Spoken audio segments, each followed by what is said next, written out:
Antonio is a young Spanish who enjoys traveling around the world. He had always wanted to visit New York, and now he is there. So let's go with him. Antonio and Jason were good friends at university, and he decided to travel to New York, where Jason was living. In chapter 1, Antonio meets George in the flight to New York. They got on well, and quickly they became friends. George took Antonio to Jason's house in his enormous limousine. When George had left, Jason started to explain to Antonio how the neighborhood was. However, he felt very tired, and they decided to continue the following day. Now we are in the second chapter. This day was Thanksgiving. Antonio and Jason went to the big parade of Thanksgiving, where Antonio met a friend of Jason. Her name was Elaine. When the parade finished, they went to a Thanksgiving dinner. Antonio was so excited. They had a wonderful meal and a stimulating conversation. Elaine promised to call him the next day to go to the Empire State Building, the Statue of Liberty, or any of those places. In chapter 3, Antonio and Elaine took the subway to get to the Statue of Liberty. When they arrived, Antonio couldn't believe how beautiful the Statue of Liberty was. Elaine told him the history of the statue, which was amazing. However, they couldn't stay there too long because it was a small area and there were people coming up. Then they went to Ellis Island by ferry. Then they stayed hours in an interesting museum which had audiovisual exhibits that explained the history of Ellis Island. They felt a lot of feelings: love, sadness, hope. Their imagination was flying around the museum. It was a day that Antonio will never forget. In chapter 4, they had returned from Ellis Island to see the Empire State Building. Antonio remembered the Tin Towers, and he started to talk about it. But Elaine could never get over the accident, and she was upset. Before going to the Empire State Building, they went to Ground Zero, where the Tin Tower had stood. Afterwards, they went to the Empire State Building. They were taking photos, talking about the history of the building and Central Park, which was amazing to see from the observatory. Antonio told us in chapter 5 that he had spent the following week exploring the city. At night, he got a phone call from Peter, the ballet dancer who had organized the Thanksgiving dinner. Peter invited Antonio to visit Chinatown. He was fascinated. It was bigger and busier than the Chinatown in London. Then they went to the Golden Phoenix for lunch, which is a Chinese restaurant. After that, they visited Little Italy. Antonio fell in love with the two places he had gone that day. In chapter 6, Jason and Antonio went to see NBA basketball. The night before the match, Antonio was searching information about the both teams. Antonio felt the incredible atmosphere before the game. They were very lucky because their seats were really good. Antonio saw Woody Allen and went to talk with him. He autographed his ticket for the game, and he spent all the night smiling. Afterwards, they went to dinner at the sport bar.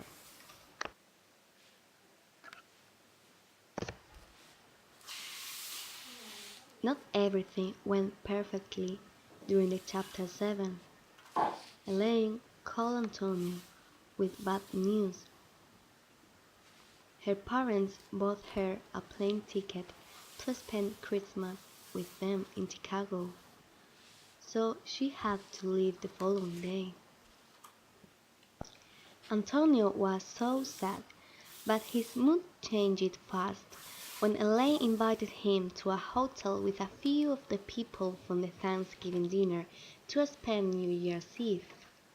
Later, Jason's family invited Antonio to spend Christmas with them. The day before going to his family, they went to do ice skating in the Rockefeller Center. They had a wonderful time. Elaine found Antonio in New Year's Eve to meet him and Jason. The play was already almost full, and it was freezing for Antonio. They went into the hall of the hotel for the New Year's party. They were wearing pretty clothes. They spent all the night talking, listening to music, and to the piano at the elegant hotel. The night was perfect for Antonio. Antonio woke up late in the afternoon, and he started packing and getting ready for his return to Spain. Before his plane took off, he met Elaine, who gave him an envelope. Later in the flight, Antonio opened it. It was a beautiful photograph of them at the Empire State Building. In the chapter 8, Antonio is a successful man because of his good articles for the magazine. The editor offered Antonio a permanent position on his team of writers. One day, when he was on Cabo de Gata, he received an email from Jason and called him. Jason told Antonio that he was in a Broadway show. The musical was called Man of La Mancha. They were so excited, and Antonio was proud of Jason. He wanted to go to New York as soon as possible, so he proposed his editor to write a second article on New York City, and his editor accepted.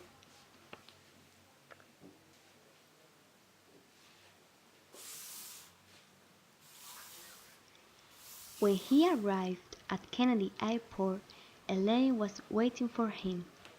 When they saw each other, she kissed him. Also, she told Antonio that Jason would be doing a role in that night's show. Then they meet at 6 o'clock to have a dinner before going to the theater. Jason had given them free tickets to the show. Later, Antonio discovered that the ticket was very expensive.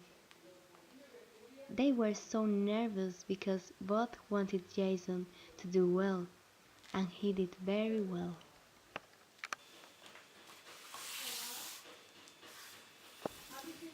In the chapter 9, Jason and Antonio meet Elaine's roommate, who was called Elise, and his boyfriend, Scott, to see an art gallery. The following day, Antonio met Elaine and other friends to see the New York Philharmonic Orchestra in Central Park. Before going to the concert, Elaine and Antonio went to see the Strawberry Fields, which is a garden dedicated to John Lennon. Then they returned to Central Park. The concert had started. Antonio was with all his friends having dinner in an incredible place.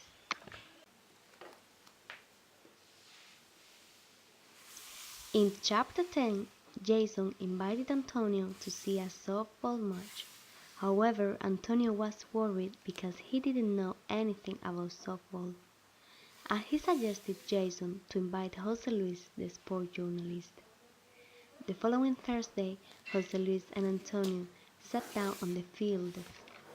Jose Luis was explaining him what was happening in the game.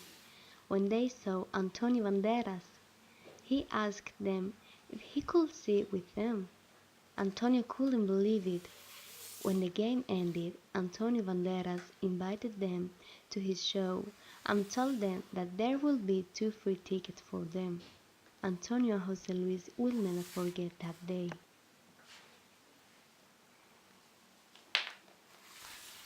A week later, in chapter 11, Scott and Antonio went to the Yankees Stadium, which is located in Bronx.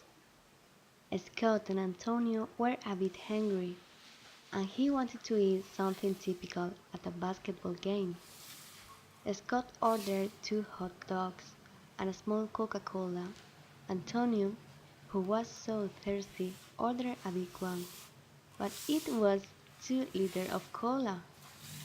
After the game, Jason arrived, and they went to the Carney Deli, which is one of the best delicatessen in New York City. They spent a beautiful night, but they couldn't eat everything, so they took the rest home. The following day, Jason and Antonio ate the rest of their respective sandwiches for lunch. Elaine and Antonio were together in the chapter 12. They were talking about the typical basketball lunch that Antonio had had the day before. Elaine told Antonio the history of the hot dogs. She told him that they were invented on Coney Island, on the far side of Brooklyn. Elaine proposed Antonio to go there if he taught her Spanish things, and he accepted. The trip was incredible. Later, they were really hungry, and they went to buy something and walked to the beach. Elaine realized Antonio was a little bit sad and asked him about it.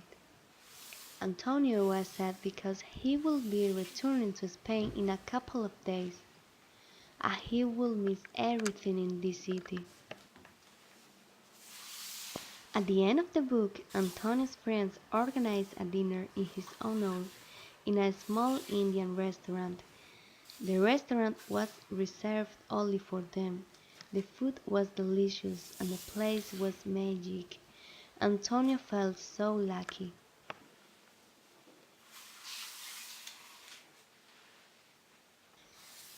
The following morning, Elaine and Antonio had breakfast together and Italian coffee. After that, she accompanied Antonio to the airport to say goodbye.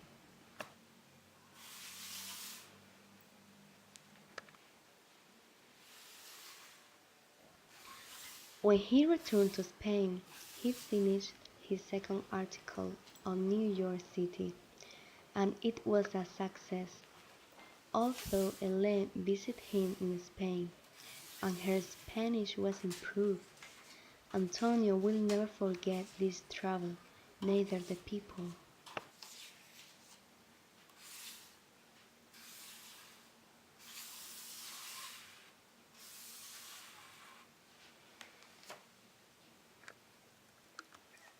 A Fortnight in New York is a really good book, and I have enjoyed reading it.